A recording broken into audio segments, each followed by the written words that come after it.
Great. Hey everyone, thank you so much, Olaf, for joining us today. We're here at Token 2049 2024, and we have some Drift McLarens and Ferrari in the background, kind of a very meta play on this is a top meme. Drift is the largest derivatives exchange on Solana, and Olaf from Polychain is one of our largest investors in our Series A. Olaf, please tell me about yourself. Yeah, thanks for having me. I'm very excited to be here for the Drift Lambos. Well earned this time. So I got into crypto 2011, was the first employee at Coinbase. Started Polychain in 2016, and I've been doing early stage crypto investing ever since. Amazing. Man doesn't need an intro. You've probably seen the most token launches and the most product launches in the space.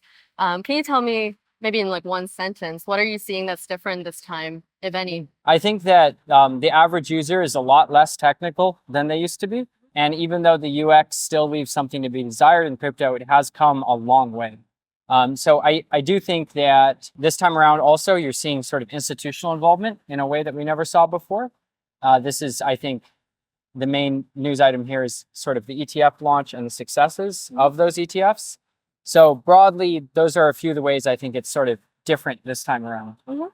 That's amazing. And I think initially the DeFi ecosystem specifically was very ETH focused and mechanism heavy. This time we're starting to see a shift into consumer trends, especially with the rise of Solana, right? How do you feel, I guess, as an investor who's seen DeFi launches and cycles in so many places, how is it playing out right now in Solana? Yeah.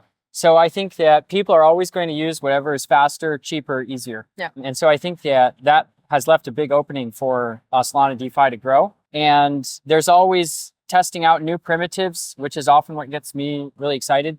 It's sort of new DeFi mechanisms that can be sort of stacked on top of each other, like building blocks. You know, broadly, I think that the exchange game in the long run will be on chain, like at least the matching engine component of it. Yeah. And it will mostly be about getting to sort of user experience parity with the software. And that's our thesis at Drift as well, which is why we've built an entire on-chain exchange that has no off-chain mechanism. It's only possible on Solana today.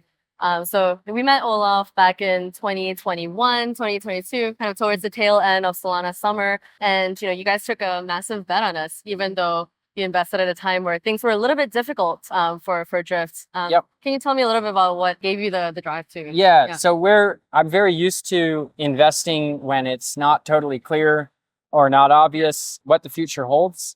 So I wasn't really scared, and I really liked this positioning that Drift had, and I liked you and the rest of the team that we met with. So to me, it wasn't a hard decision. It was just maybe a counterintuitive decision in a way, and hindsight's always 20/20. It always looks easy later. But I do think you guys grinded through the entire tough part of the market and then hit that sort of inflection point and have seen precipitous growth since then. Amazing. Thank you so much, Olaf. And maybe one last question on my side is a lot of crypto investors rely on like a blend of intuition and like making decisions based on logic, I guess.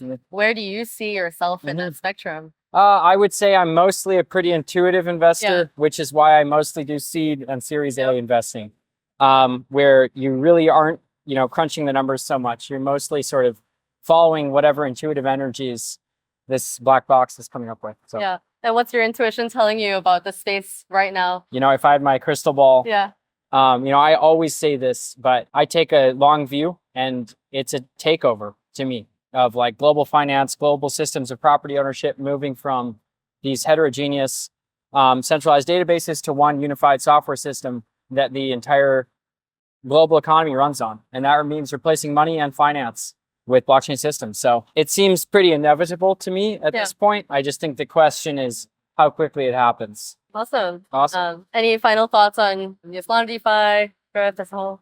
I'm just really excited that we can finally trade on the price of Lambos and anything else that we want, because it's permissionless. Yeah. Thank you, everyone. And thank you so much, Olaf, for joining us today.